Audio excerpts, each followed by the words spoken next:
வினைக்கு வாணி, வில்லுக்கு விஜயன், அழகுக்கு முருகன், ஆசைக்கு நீ, அறிவுக்கு நான். ஐயா ஆளுக்கு செய்ததா அழகன். முதல்ல பாட்டை சரி, பரிசு கொடுத்தால் நான் வாங்கிக் கொள்கிறேன். வேண்டாம் கொடுத்தால் எண்ணிலப்பா, நான் பார்த்துக் கொள்கிறேன். புலவர் புத்த பாட்டை எடுத்துக்கொண்டு தருமி அரண்மனைக்கு சென்றார். அங்கு ஆங்கவே புலவரான நக்கீரன் பாட்டில் பிழை இருப்பதாக கூறி தருமியை திருப்பி அனுப்பிவிடுகிறார். இனி வேணாம், நல்லா வேணாம். அதான் பாட்டை கொண்டு போய் என் பாட்டு வேணாம், நல்லா வேணும். என்ன தருமி பரிசு கிடைக்குதா? ஏதெல்லாம் கிடைச்சது ஒரு ஒன்று கிடைக்கல. நான் பாட்டா குற்றம் சொல்லிட்டாங்க. குற்றமா? என் பாட்டிலா? யார் சொல்லுது? கட்டவுனை. கோபத்துடன் புலவர் தருமியை அழைத்துக் கொண்டு அரசவைக்கு செல்கிறார்.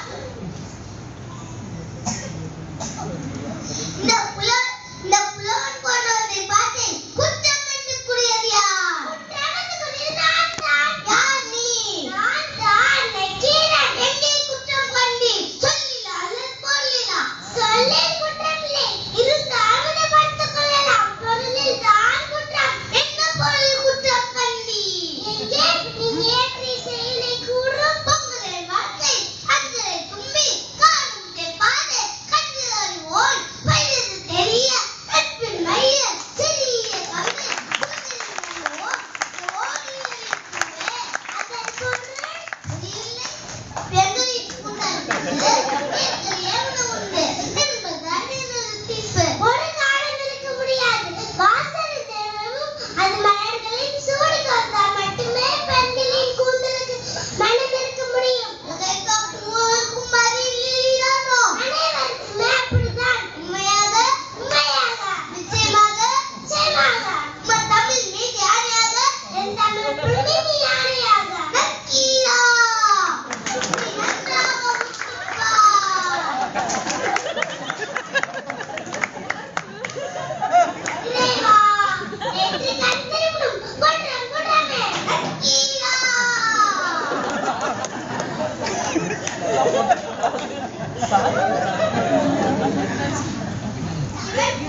நக்கீரனை எழுத்து விடுகிறார்.